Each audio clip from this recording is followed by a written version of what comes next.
बिस्मिल्लाहिर्रहमानिर्रहीम। अस्सलाम वालेकुम एवरीवन। अच्छा जी, चैप्टर 2 में एक छोटा सा टॉपिक बाकी था, अगर हम वो देख लें। चैप्टर 2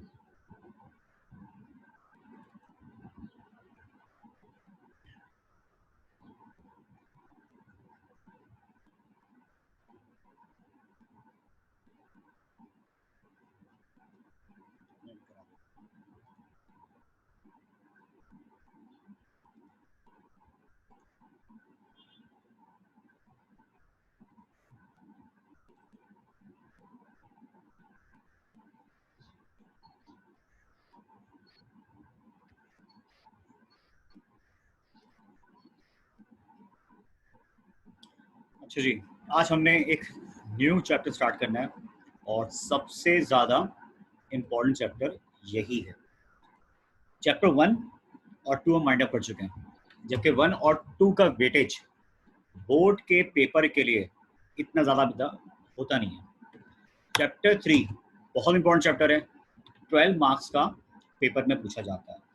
पहले तो बेटा मुझे कंफर्म कर दें कि स्क्रीन और मेरी आवाज़ आप तक पहुंच रही है, फिर हम चैप्टर स्टार्ट करते हैं।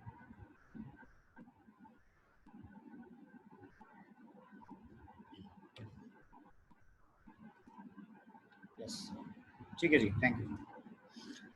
अच्छा, चैप्टर 3 बहुत सुकून से, तहम्मुल से पढ़िएगा, इसकी कॉन्सेप्ट आप क्लियर कर लीजिएगा। चैप्टर 3 अगर आपको आता हो तो 4, 5, 6, 7, 8 ये चैप्टर बासानी आप कर लेंगे, और चैप्टर 3 से लेके 8 तक के चैप्टर अगर आपको आते हो तो बोर्ड का पेपर आपका कंफर्म पास हो जाएगा। और इंशाअल्लाह 2 मंथ्स में मैं ये 3 से 8 तक भी करवा दूंगा। दूसरी बात, ये फर्स्ट ईयर फिजिक्स का चैप्टर नंबर 3 है, वहाँ इस चैप्टर का नाम मोशन है, जबकि यहाँ इस चैप्टर का नाम काइनेमेटिक्स ऑफ लीनियर मोशन है। ठीक है बेटा, तो अभी हम बहुत इनिशियल कॉन्सेप्ट पढ़ेंगे। चलें बिस्मिल्लाह करते हैं और स्टार्ट करते हैं। सबसे पहले बेटा हम बात करते हैं कि काइनेमेटिक्स है क्या। देखिए, kinematics the branch of physics that deal with the description of motion of object without any reference to the force or agent causing motion called kinematics। या बहुत आसान लफ्जों में, जब भी कोई भी बॉडी या कोई भी ऑब्जेक्ट मोशन की फॉर्म में हो, जब भी कोई भी बॉडी या कोई भी ऑब्जेक्ट मोशन की फॉर्म में हो तो उसकी स्टडी को काइनेमेटिक्स कहते हैं। और उसके लिए वो उस बॉडी को मोशन में लाने के लिए जाहिर सी बात है कोई फोर्स रिक्वायर्ड होगी, तो उसका पता होना हमारे लिए ज़रूरी नहीं होता।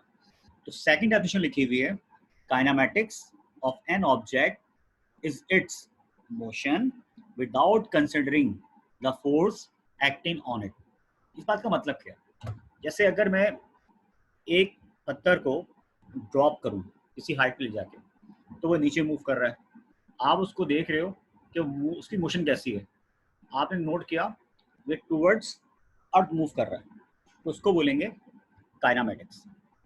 थोड़ी देर में ख्याल आता है ये किस वजह से मूव कर रहा है, यानी अगर आपको कॉजेज ऑफ मोशन पता हो कि इसके मूव करने की वजह या रीज़न क्या है, तो उसे काइनेमेटिक्स नहीं कहते, उसे हम कहते हैं, जो अगली चीज़ हम पढ़ेंगे ये चीज़, उसे डायनामिक्स कहते हैं। अगर एक ऑब्जेक्ट मोशन की फॉर्म में हो तो उसकी स्टडी को हम कहते हैं काइनेमेटिक्स।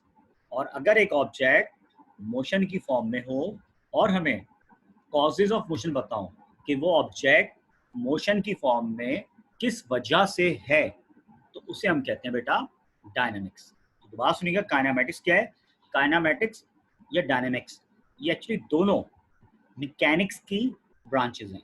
याद है चैप्टर 1 में हमने पढ़ा था मैकेनिक्स, ब्रांचेज ऑफ फिजिक्स में, कि मैकेनिक्स में हम उन ऑब्जेक्ट के बारे में पढ़ते हैं जो कि मोशन में होते हैं। तो मैकेनिक्स की दो मजीद ब्रांचेस थी, काइनेमेटिक्स और डायनामिक्स। यानी काइनेमेटिक्स में भी आप उन ऑब्जेक्ट के बारे में पढ़ेंगे जो मोशन में होता है, डायनामिक्स में भी आप उन ऑब्जेक्ट के बारे में पढ़ेंगे जो मोशन में होते हैं। तो दोनों में डिफरेंस क्या है? एक ऑब्जेक्ट मोशन की फॉर्म में और उसके मूव होने की रीजन क्या है, अगर वो आपको नहीं पता तो वो काइनेमेटिक्स है, और उसके मूव होने की रीजन अगर आपको पता है तो वो डायनामिक्स है। तो बात सुनिएगा, kinematics the branch of physics that deal with the description of motion of object without any reference to the force। यानी एक ऑब्जेक्ट मोशन की फॉर्म में है और हमें नहीं पता कि वो किस फोर्स की वजह से मोशन में है, तो उसे हम क्या कहते हैं बेटा? काइनेमेटिक्स कहते हैं। आगे लिखा हुआ है kinematics of an object it's motion without considering the force acting on it. यानी साफ कह रहा है एक ऑब्जेक्ट अगर मोशन की फॉर्म में हो तो उसकी स्टेडी को हम क्या कहते हैं? काइनेमेटिक्स कहते हैं। अब आए सेकंड पे, डायनेमिक्स क्या लिखा हुआ है? The branch of physics that deal with the causes of motion and how they effect the motion. एक ऑब्जेक्ट मोशन की फॉर्म में है और आपको कॉजेज ऑफ मोशन भी पता हो तो उसे हम क्या कहते हैं? डायनेमिक्स कहते हैं। जैसे एक पत्थर को हम ड्रॉप करते हैं, वो मोशन की फॉर्म में था, तो अब हम उसको देख रहे हैं, ठीक है, तो इसे हम बोलेंगे काइनेमेटिक्स। लेकिन आप सोचते हैं कि मोशन की फॉर्म में है, उसके कॉजेस क्या है, उसकी वजूहात क्या है, आप आगे पढ़ोगे और शायद आपको बताओ। इसे हम कहते हैं मोशन अंडर ग्रेविटी, यानी ज़मीन चीज़ों को अपनी जानिब अट्रैक्ट करती है फोर्स ऑफ ग्रेविटी की वजह से। ये मुझे आगे पढ़ाना है, लेकिन शायद थोड़ा बहुत आपको पता हो। तो अगर आपको कॉजेज ऑफ मोशन पता हो तो डायनेमिक्स कहते हैं। अब एक कार खड़ी हुई है, उस पर आपने फोर्स अप्लाई की, ठीक है, अब वो मोशन की फॉर्म में है तो उसे काइनेमेटिक्स कहेंगे। फिर आप सोचते हैं कॉजेज ऑफ मोशन क्या है, तो आपने देखा उस कार पे दो बंदे फोर्स अप्लाई कर रहे हैं। अब आपको कॉज पता चल गई कि वो दो बंदे फोर्स अप्लाई कर रहे हैं, तो इसे हम क्या कहेंगे बेटा? डायनेमिक्स कहेंगे। यानी काइनेमेटिक्स में और डायनेमिक्स में दोनों में आप उन ऑब्जेक्ट के बारे में पढ़ते हैं जो कि मोशन की फॉर्म में होते हैं। बट अगर आपको कॉजेस पता हो तो बेटा उसको हम क्या कहते हैं? डायनेमिक्स कहेंगे। ठीक है, तो बेटा ये दो डेफिनेशन देख लें, इसमें कोई कन्फ्यूजन है तो मुझे बता दें। कॉपी करना है कॉपी कर लें, स्क्रीनशॉट लेना है बेटा स्क्रीनशॉट ले लीजिएगा और मुझे कंफर्म कर दीजिएगा। ये क्लियर होगा तो मैं आगे जाऊंगा। अच्छा, अब ना डेफिनेशंस हैं, फिजिक्स अब स्टार्ट होगी, ठीक है, यानी इसमें डेफिनेशंस भी आएंगी, फिर आगे इसमें डेरिवेशंस भी आएंगी, फिर इसमें न्यूमेरिकल भी आएंगे।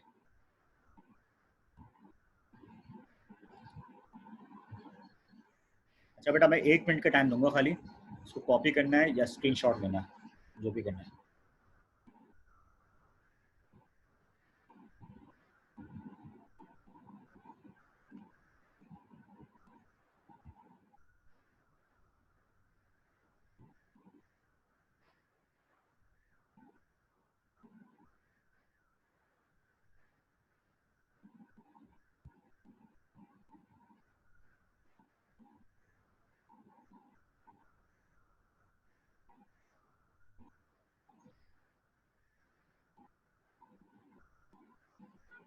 बाकी बच्चे बेटा मुझे बता दीजिए कि उनका क्या रिस्पॉन्स है, कि उनको समझ में आया ही नहीं आया।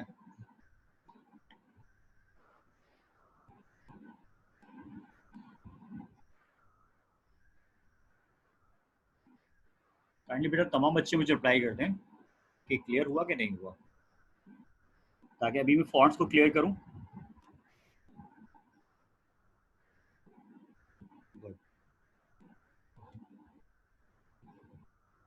बस 10 सेकेंड, फिर मैं स्लाइड चेंज करता हूँ।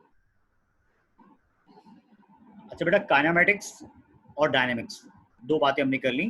काइनेमेटिक्स ऑब्जेक्ट था मोशन की फॉर्म में, डायनेमिक्स मोशन था, सॉरी ऑब्जेक्ट था मोशन की फॉर्म में, बट किस वजह से मोशन में था, रीजन, कॉजेज पता थे तो डायनेमिक्स, कॉजेज नहीं पता तो काइनेमेटिक्स। अब सवाल ये कि मोशन क्या होता है। अब मोशन और रेस्ट किसे कहते हैं बेटा, अब हम इस पर बात करेंगे। मोशन और रेस्ट। पहले बात करते हैं मोशन की, यानी कि हरकत। वो आप कहते हैं हरकत में बरकत है। अगर कोई भी ऑब्जेक्ट या कोई भी बॉडी अपने सराउंडिंग के लिहाज से अपनी पोजीशन को चेंज करे तो वो ऑब्जेक्ट मोशन में कहलाता है। तो बेटा मोशन क्या लिखता है? When the body keeps on changing its position with respect to its surrounding, then it is said to be in the state of motion। जब भी कोई भी बॉडी या जब भी कोई भी ऑब्जेक्ट अपने सराउंडिंग के लिहाज से अपनी स्टेट को, अपनी पोजीशन को चेंज करे तो वो ऑब्जेक्ट मोशन में कहलाता है। जैसे एक स्टूडेंट ने मुझे फॉर एग्जाम्पल सही सुबह स्ट्रोक की तरफ देखा, अब वो सेंटर पहुंचा, सेंटर पहुंच के मेरे दोस्त से कहता है कि मैंने सर को सही सुबह स्ट्रोक पे देखा था। अब वो दोस्त भागता हुआ पहुंचा तो मैं वहाँ मौजूद नहीं था। उसकी क्या वजह थी? भाई मैं मोशन में था, और वक्त के साथ साथ, टाइम के साथ साथ मैं अपनी पोजीशन को क्या कर रहा था? चेंज कर रहा था। तो जब भी कोई भी बॉडी या कोई भी ऑब्जेक्ट अपने सराउंडिंग के लिहाज से, उसकी रिस्पेक्ट से अपनी पोजीशन को चेंज करे तो वो ऑब्जेक्ट मोशन में कहलाता है। अब इस एग्जांपल दी हुई है, motion of car, human, insects, birds, or cloud. When the body keeps on changing its position with respect to its surrounding, then it is said to be the state of motion. जब बात करेंगे rest की तो बेटा यही definition दोबारा आएगी। सिर्फ एक वर्ड आ जाएगा रेस्ट में, कौन सा? Does not change. बस ये इतना सा। यानी अगर कोई बॉडी या कोई ऑब्जेक्ट अपने सराउंडिंग के लिहाज से अपनी स्टेट को, अपनी पोजीशन को चेंज ना करे तो वो ऑब्जेक्ट रेस्ट में कहलाता है। तो बेटा बात करते हैं रेस्ट की। रेस्ट में देखिए, सुना होगा ना, मैं रेस्ट कर रहा हूँ, तो उसका मतलब है आप एक जगह रुके हुए होके, ऐसे भी आप चलते आ रहे हैं, चलते आ रहे हैं, चलते आ रहे हैं और रेस्ट कर रहे हैं। तो रेस्ट में ऑब्जेक्ट अपनी पोजीशन को चेंज नहीं करता। तो बेटा रेस्ट क्या लिखा है? When the body does not change its position with respect to its surrounding, then it is said to be in the state of rest। जब भी कोई भी बॉडी या कोई भी ऑब्जेक्ट अपने सराउंडिंग के लिहाज से अपनी स्टेट को, अपनी पोजीशन को चेंज ना करे तो वो ऑब्जेक्ट रेस्ट में कहलाता है। अब बेटा इसकी एग्जाम्पल लिखी हुई है, a book lying on the table, यानी एक बुक टेबल पे मौजूद है। उसका मतलब क्या है? वो अपनी पोजीशन को चेंज नहीं करेगी। ठीक है, तो ये रेस्ट कहलाएगा। मैं रिपीट करता हूँ, मोशन क्या होता है? जब भी कोई भी बॉडी या कोई भी ऑब्जेक्ट अपने सराउंडिंग के लिहाज से अपनी पोजीशन को चेंज करे तो वो मोशन में कहलाता है, और अगर वो अपनी पोजीशन को चेंज ना करे तो वो रेस्ट में कहलाता है। तो बेटा जल्दी से इसको भी देख लें, और कोई मसला है तो बता दीजिएगा।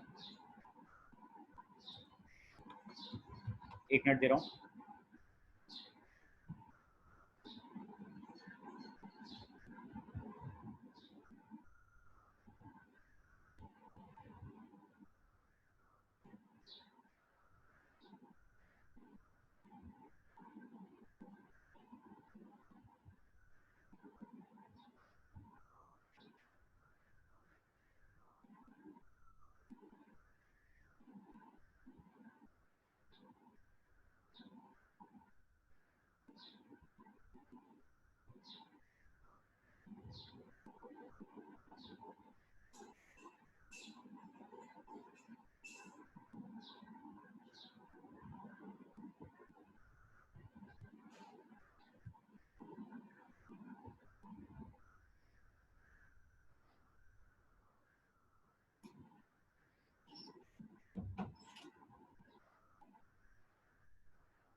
ठीक है बेटा, क्लियर भी हो गया और कॉपी भी हो गया।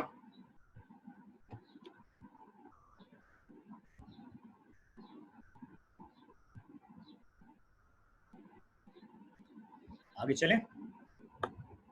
4 बातें हमने कर ली हैं। काइनेमेटिक्स क्या होता है, नंबर 2 हमने बात कर ली।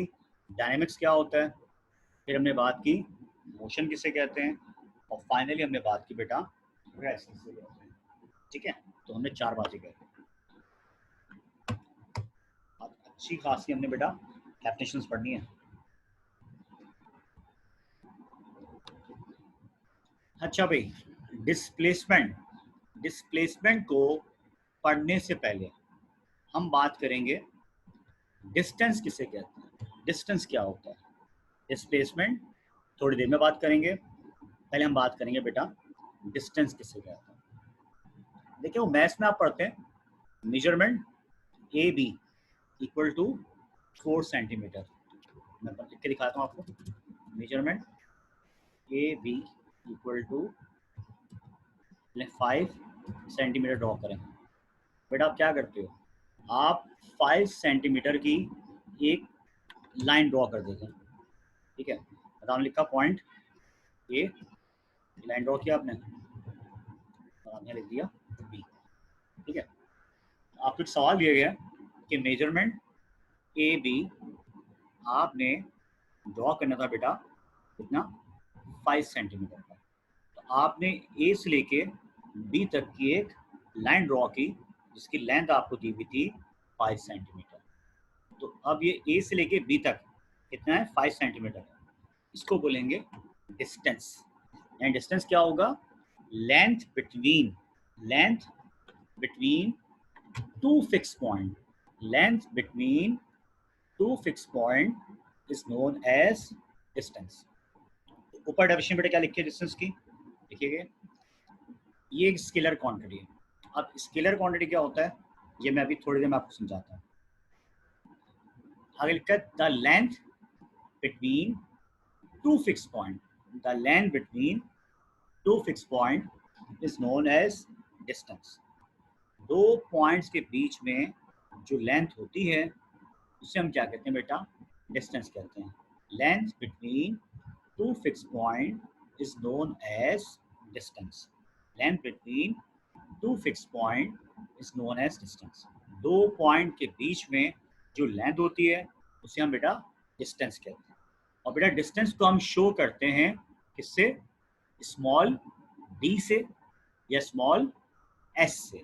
डिस्टेंस को हम शो करते हैं स्मॉल डी से या फिर स्मॉल एस से, और इसकी यूनिट होती है सेंटीमीटर, मीटर और किलोमीटर। ठीक है, तो बात सुनिएगा बेटा, इसकी यूनिट होती है सेंटीमीटर, मीटर या फिर किलोमीटर। ठीक है बेटा, लेंथ क्या, सॉरी डिस्टेंस क्या था, length between two fix point is known as distance. और इसकी सिंपल क्या है, जिसका सिंबल था स्मॉल डी या स्मॉल एस से शो किया जाता है। इसकी बेटा यूनिट क्या होती है, सेंटीमीटर, मीटर और किलोमीटर। ठीक है, इसे कॉपी कर लें जल्दी से, फिर मैं समझाऊंगा displacement.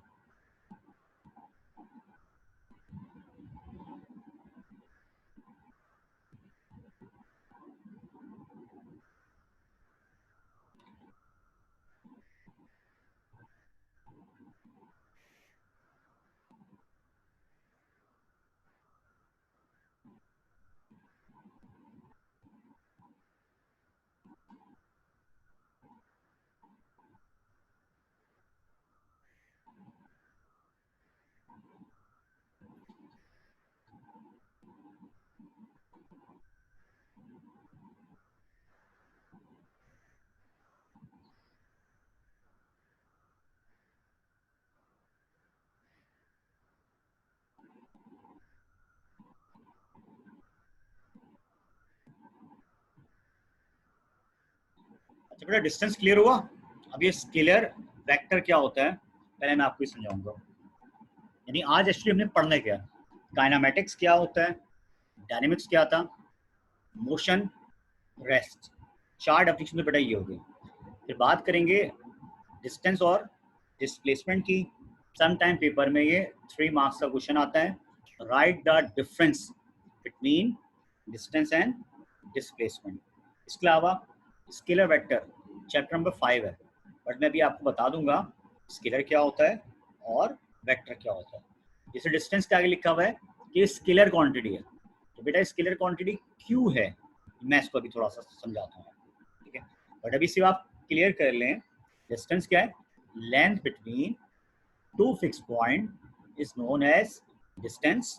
It is denoted by small D और एस, और बेटा इसकी यूनिट क्या आती, सेंटीमीटर, मीटर और किलोमीटर, ठीक है। चलें बेटा अब हम बात करते हैं स्केलर की और वेक्टर की।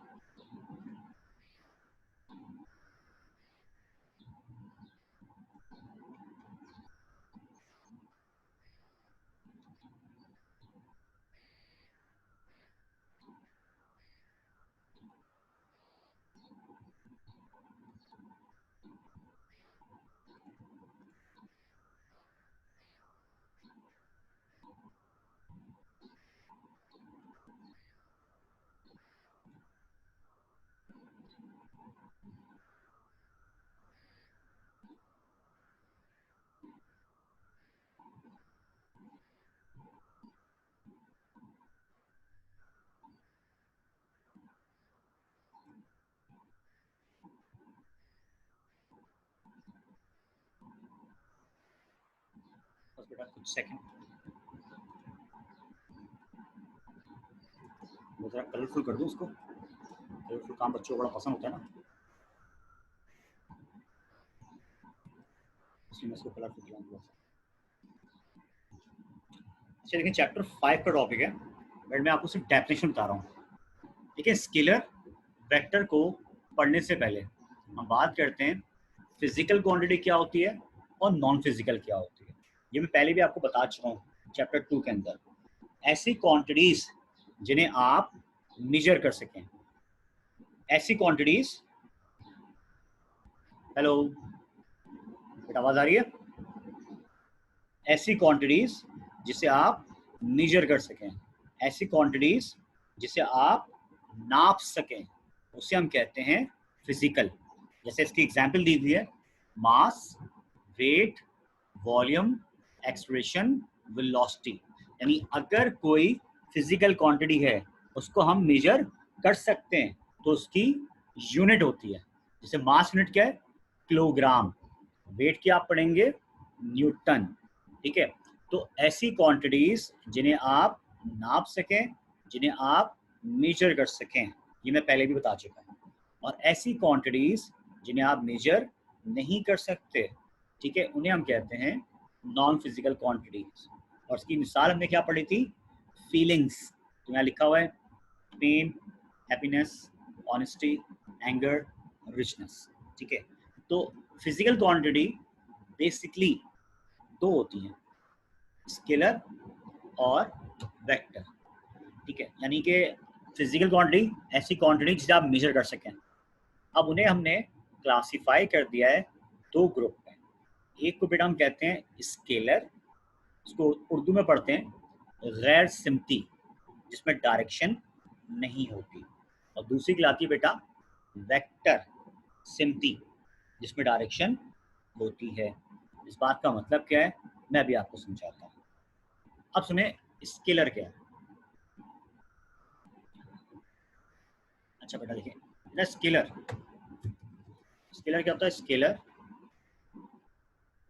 Scalar equal to magnitude plus unit. ऐसी क्वांटिटी जिसे डिफाइन करने के लिए, ऐसी क्वांटिटी जिसे डिफाइन करने के लिए आपके पास मैग्नीट्यूड और यूनिट मौजूद है। Those physical quantities which can be specified by their magnitude as well as unit। अब बेटा मैग्नीट्यूड से क्या मुराद है, जरा सुनिएगा। लिखा है 2 kg, ठीक है। आपने क्या लिखा बेटा, 2 kg लिखा हुआ, सही है। देखिएगा मैं इसको रेड से बोल्ड कर रहा हूँ, 2 kg। तो बेटा टू जो है, इस टू को पढ़ते हैं नंबर या मैग्नीट्यूड। इस टू को पढ़ते हैं नंबर या मैग्नीट्यूड, और केजी को क्या पढ़ते हैं, यूनिट। ठीक है। और अगर मैं आगे लिख दूं नॉर्थ, ये क्या कहलाता है, डायरेक्शन। टू को क्या पढ़ते हैं, मैग्नीट्यूड या नंबर, केजी को पढ़ते हैं यूनिट, और नॉर्थ ईस्ट वेस्ट साउथ इसे हम पढ़ते हैं बेटा डायरेक्शन। तो यहाँ टू क्या है, मैग्नीट्यूड, केजी क्या है, यूनिट। ऐसी क्वांटिटी जिसे डिफाइन करने के लिए मैग्नीट्यूड चाहिए और यूनिट चाहिए, उसे हम क्या कहते हैं बेटा, स्केलर क्वांटिटी कहते हैं। ऐसी क्वांटिटी जिसे डिफाइन करने के लिए मैग्नीट्यूड और यूनिट की ज़रूरत हो, उसे हम कहते हैं स्केलर क्वांटिटी। इसमें डायरेक्शन नहीं होती। जैसे आप फॉर एग्जांपल दही लेने गए, आप दही वाले से कहते हैं 2 किलो दही दे दो नॉर्थ की जानिब। ये क्या हो गया भाई, किस तरह की बातें कर रहे हो। आप बोलेंगे 2 किलो दही दे दो, ये नहीं बोलेंगे नॉर्थ की जानिब साउथ की जानिब। ठीक है। इसी तरीके से हमने चैप्टर 2 में पढ़ा था यूनिट बड़ी इंपॉर्टेंट होती है। आप दही वाले के पास जाएं और उससे बोलें 2 दे दो, तो भाई 2 क्या दे दो, आप बोले बस मम्मी ने कहा था 2 दे दो, तो 2 मुंह पे आपके रख के दे देगा। अब आप रोते हुए घर पे आए, मम्मी को बताया कि अम्मी आपने उसको बोला 2 दे दो, बोला क्या दे दो, मैं बोला 2 दे दो, उसने 2 लगा दिए मुंह पे। मम्मी ने कहा बेटा 2 किलो दही, ये बोलना था। आप याद करते हुए दोबारा जाते हैं 2 किलो 2 किलो 2 किलो। आप शॉप पे पहुंचे, अब आपको ख्याल आया अगर आपने 2 बोला तो मुंह पे 2 लगा देगा। अब आपने 2 नहीं बोला, आप बोलते हैं किलो दे दो, बोला भाई कितने किलो, आपने बोला किलो दे दो, बोला भाई कितने किलो, आपने भी बोला किलो दे दो। उसको गुस्सा आ गया, उसने मुंह पर रख के किलो का मुक्का दे दिया। तो जब तक आप 2 kg 2 किलो नहीं बोलोगे, आप नहीं बता सकते कि आपको कितनी क्वांटिटी रिक्वायर्ड है। ठीक है। लेकिन मास के आगे आप direction north east west south use नहीं करते। तो वो क्वांटिटीज जिन्हें डिफाइन करने के लिए मैग्नीट्यूड और यूनिट रिक्वायर्ड हो। बेटा मैग्नीट्यूड से क्या मुराद थी, नंबर 1 2 3 4 5 6 7, ये जो नंबर है इसे हम मैग्नीट्यूड कहते हैं। और उसके आगे जो वेरिएबल आ रहा है केजी, ये क्या है, यूनिट है। स्केलर क्वांटिटी क्या होती है, physical quantities which can completely by specified by a number यानी magnitude having an appropriate unit are known as scalar quantity. आसान लफ्ज़ों में बोल रहे हैं, those physical quantities which can be specified by their magnitude as well as unit is known as scalar quantity। ऐसी quantity जिसे define करने के लिए मैग्नीट्यूड और यूनिट की जरूरत हो, उसे हम कहते हैं scalar quantities. those quantities which can be specified by their magnitude as well as unit is known as scalar quantity। ठीक है बेटा, क्लियर हुआ। अब यहाँ उसकी बहुत सारी मिसाल लिखी हुई है। जैसे लिखा है वर्क, ये चैप्टर 8 में पढ़ोगे आप। Energy, volume, time, speed, power. ठीक है। डिस्टेंस आ गया बेटा, अभी आप डिस्टेंस में पढ़ रहे थे ना, डिस्टेंस क्या है, स्केलर है। इस तरह मैं भी आपको पढ़ाऊंगा डिस्प्लेसमेंट, तो आप पढ़ोगे वो क्या होता है, वेक्टर होता है। बस आप इतना याद रख लें, किसी भी फिजिकल क्वांटिटी दो थी, स्केलर और वेक्टर।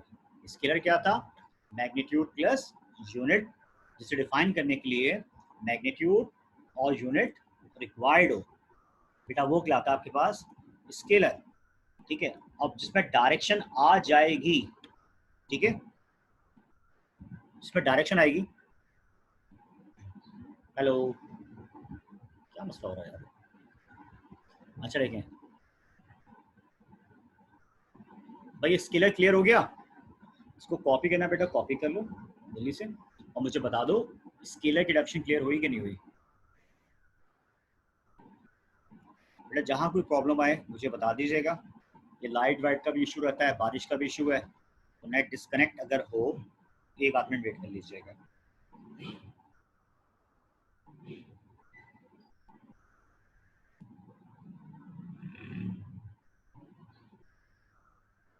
ठीक है बेटा, स्क्रीनशॉट ले लें आप लोग।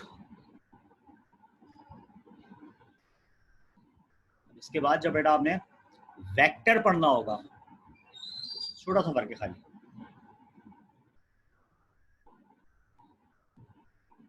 ठीक है बेटा, वेक्टर क्वांटिटी। वेक्टर क्या लिखा हुआ है?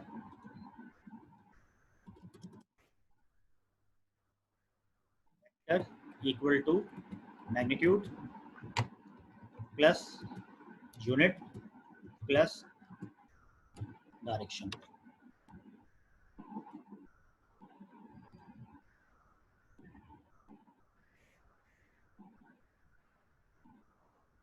बेटा देखिए, vector magnitude plus unit plus direction, यानी ऐसी फिजिकल क्वांटिटी जिसे डिफाइन करने के लिए मैग्नीट्यूड, यूनिट और डायरेक्शन की जरूरत हो, उससे हम कहते हैं बेटा वेक्टर क्वांटिटी। यानी वेक्टर क्या है? Physical quantity having both magnitude and direction with appropriate unit are known as vector quantity। या सिंपल कह लें, those physical quantities which can be specified by their magnitude, unit as well as direction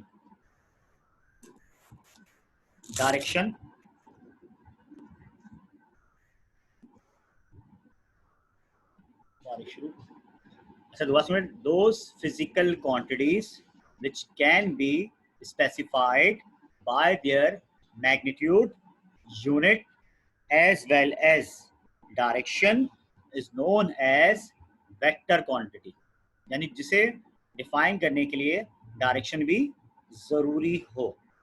जैसे गाड़ी पे आप force लगा रहे हैं, 10 न्यूटन, 10 शो कर रहा है मैग्नीट्यूड को, न्यूटन जो है वो बेटा फोर्स की यूनिट होती है। अब गाड़ी को आप पुश कर रहे हैं या पुल कर रहे हैं, या किसी दुकान में आप जाते हैं, उसमें लिखा होता है गेट को आप पुल करें या पुश करें, या उर्दू में लिखा होता है दरवाज़ा अंदर खोलें या बाहर खोलें, डायरेक्शन शो कर रहा होता है। आप शार फैसल पे जा रहे थे, वहाँ अक्सर ये होता है कि ब्रिज के ऊपर लिखा हुआ है कराची एयरपोर्ट, 10 किलोमीटर, 10 शो कर रहा है मैग्नीट्यूड को, किलोमीटर शो कर रहा है बेटा यूनिट को, और एरो बना होता है जो शो करता है डायरेक्शन को। जब मतलब बोलता है मैं तुम्हारे कान के नीचे 4 लगाऊंगा, यानी फोर्स अप्लाई कर रहा है या थप्पड़ अप्लाई कर रहा है। अगर है कान के नीचे, डायरेक्शन बता दी उसने। तो ऐसी फिजिकल क्वांटिटी जिसे डिफाइन करने के लिए मैग्नीट्यूड, यूनिट और डायरेक्शन की जरूरत हो, उससे हम बेटा क्या कहते हैं? वेक्टर क्वांटिटीज कहते हैं। और एक खास बात, वेक्टर क्वांटिटीज को मतलब जो भी इसके सिंबल्स होते हैं, फोर्स का सिंबल एफ होगा, डिस्प्लेसमेंट का डी होगा, इस पे एरो बना होता है, देखें एरो बना हुआ है, उस क्वांटिटी के ऊपर एरो होगा जो शो करेगा ये वेक्टर है। अगर ये एरो नहीं है तो ये क्या कहलाएगा? स्केलर कहलाएगा। जैसे एक गंजा है, उसके सर पे बाल नहीं होंगे, और एक शख्स के सर पे बाल हैं तो वो गंजा नहीं होगा। तो अगर किसी लेटर के ऊपर, अल्फ़ाबेट के ऊपर एरो बना हुआ है तो बेटा वो वेक्टर क्वांटिटी है, और अगर अल्फ़ाबेट नहीं बना तो वो स्केलर क्वांटिटी है। ठीक है, आई होप स्केलर वेक्टर में डिफरेंस आपको समझ में आ गया होगा। ठीक है,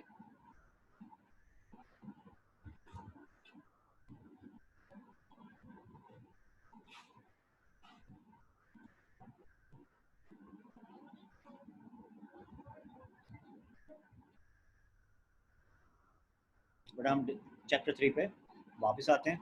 मैं सिर्फ अभी आपको स्केलर और वेक्टर समझा रहा था। ठीक है,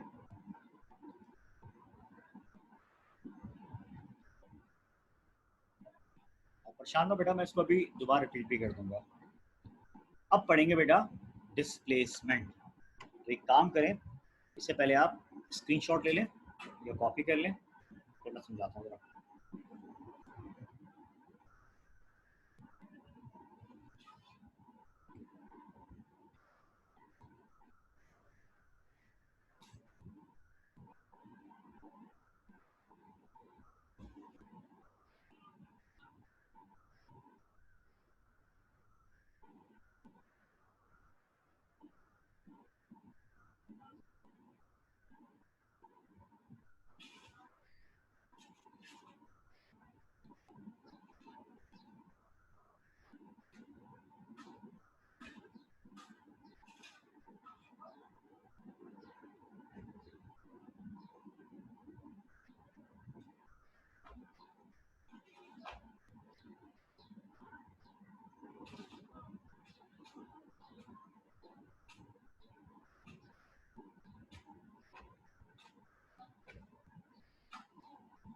अल्लाह, अब बेटा स्क्रीनशॉट ले लिया।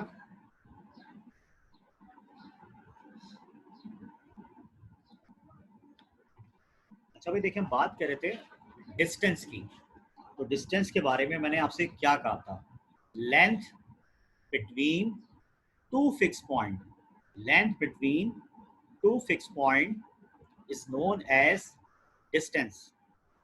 अगर पेपर में आ जाए write the difference between distance and displacement, तो बेटा एक कॉलम बना के आप लिखोगे, कम से कम 3 पॉइंट्स आप लिखेंगे। पहला पॉइंट क्या हो जाएगा? डिस्टेंस क्या है? Length between two fix point. Number 2, it is scalar quantity. Number 3, it is denoted by small s or d. Number 4 बेटा क्या होगा? यूनिट, सेंटीमीटर, मीटर और किलोमीटर। अब डिस्प्लेसमेंट क्या है? एक्चुअली डिस्प्लेसमेंट जो है ना, वो टाइप ऑफ डिस्टेंस ही होता है। मिसाल के तौर पर मैं यहाँ तक समझाता हूँ आपको। अब एक बंदे ने पॉइंट ए से पॉइंट बी पे आना है, पॉइंट ए से बी पे आना है। अब ए से बी पे आने के 3 रास्ते दिए हैं। एक तो बेटा ये रहा फर्स्ट, इसको कलर करते हैं रेड।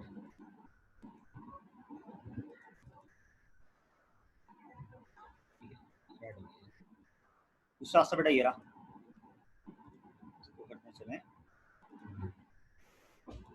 एक रेड रास्ता, 5 जो था रेड था, दूसरा क्या है ब्लू वाला, और तीसरा क्या है ब्लैक।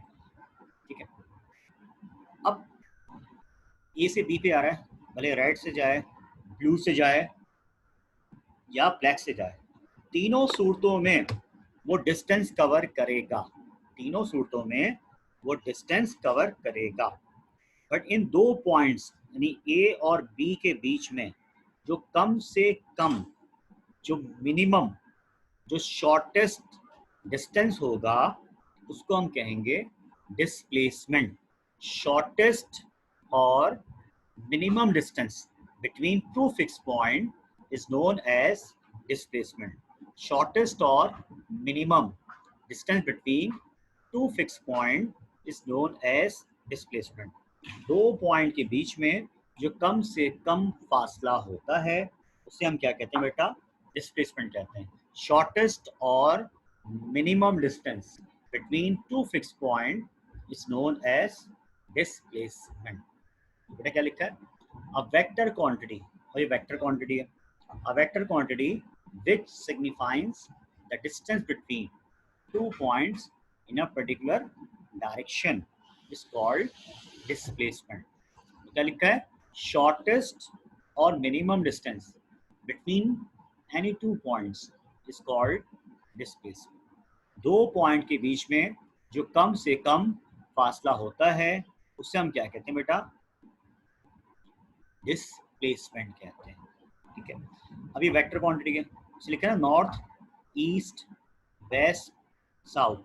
बेटा नॉर्थ ईस्ट वेस्ट साउथ जरा देखिएगा, ये NEWS,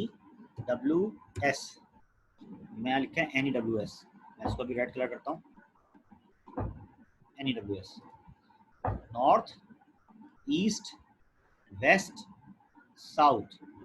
ठीक है, तो ये वर्ड निकला है किससे? न्यूज से।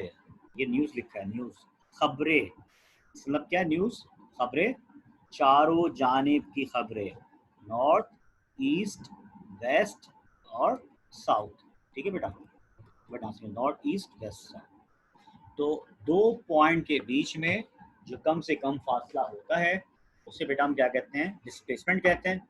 पॉइंट नंबर 2 अगर लिखना हो, इट इज वेक्टर क्वांटिटी।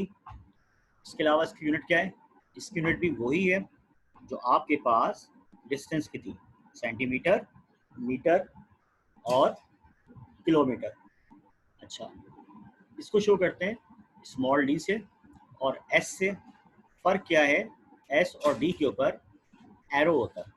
अगर एरो नहीं है तो ये सिंबल डिस्टेंस का है, और अगर एरो है तो बेटा ये सिंबल डिस्प्लेसमेंट का। ठीक है, यहाँ तक बेटा देख लें, मुझे बता दीजिए कि सूरत हाल क्या है। तकरीबन हमने 8 डेफिनेशन पढ़ी आज।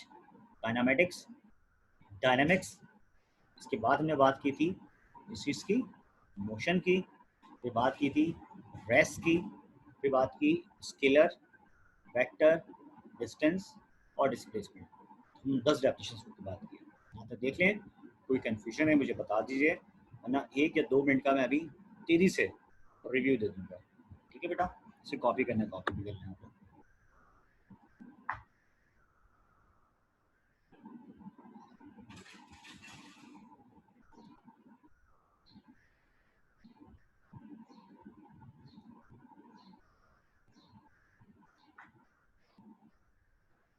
इंशाल्लाह लेक्चर आज ही अपलोड भी हो जाएगा।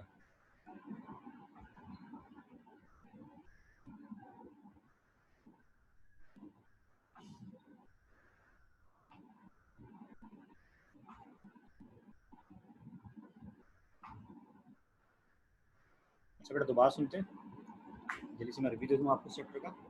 चैप्टर नंबर 3 जो पेपर में कम से कम 12-14 मार्क्स का पेपर में पूछा जाता है। सबसे पहले हमने बात की थी काइनेमेटिक्स की।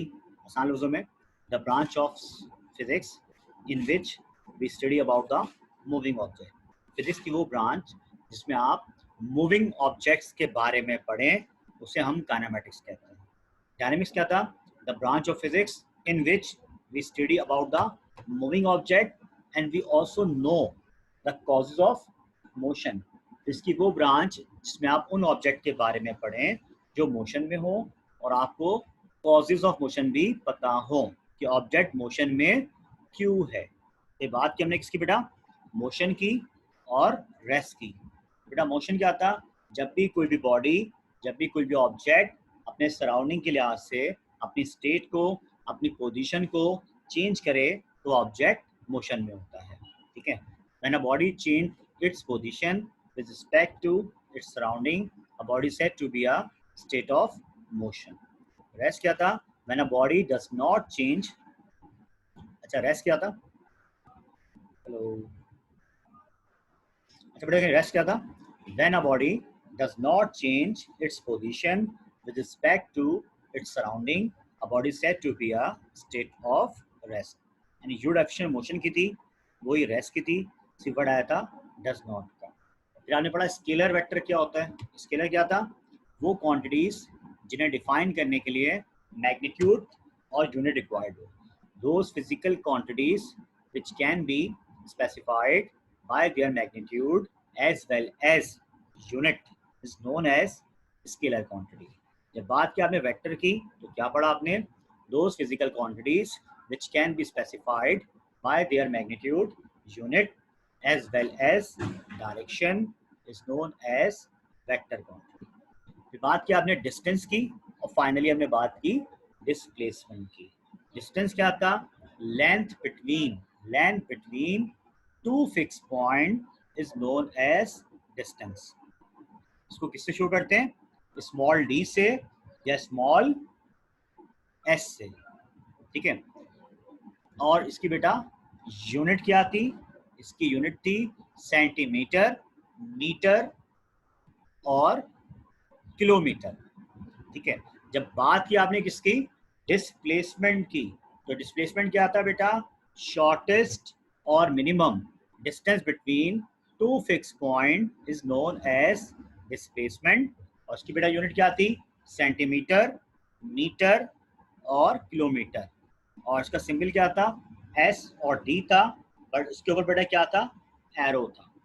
ठीक है, एक बच्चा मुझसे सवाल पूछ रहा था मैक्सिमम डिस्टेंस क्या होता है, चैप्टर 12 में पढ़ेंगे, उसे हम कहते हैं amplitude. Maximum distance between two fix point, distance अगर मैक्सिमम है तो बेटा उसको एम्पलीट्यूड कहते हैं, और अगर मिनिमम है तो बेटा उसको हम डिस्प्लेसमेंट कहते हैं। ठीक है, आज के लेक्चर में इंशाल्लाह बेटा यहीं तक रखूंगा। कल हम बात करेंगे टाइप्स ऑफ मोशन की। ठीक है, तो बस याद रखिए आज हमने पढ़ा है kinematics, dynamics, motion, rest, distance, displacement, scalar and vector. बाकी फिजिकल क्वांटिटी और नॉन फिजिकल क्या होता है वो तो आपको पता है। ठीक है, तो बेटा अब मुझे बता दें आज का लेक्चर आप लोगों को क्लियर है, कोई कंफ्यूजन है, कोई डेफिनेशन बतानी है तो मुझे बता दीजिए, मैं इसको रिपीट कर देता हूँ।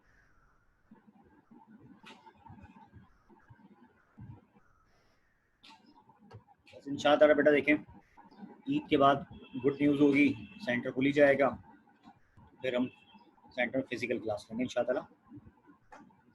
आपसे मैं क्वेश्चन पूछा करूंगा।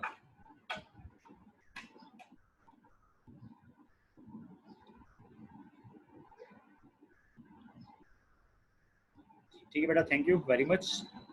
अब मेरी दूसरी क्लास स्टार्ट होने वाली है, तो मैं आज का लेक्चर यहीं वाइंड अप करता हूँ। कल इसको हम इंशाल्लाह यहीं से कंटिन्यू करेंगे।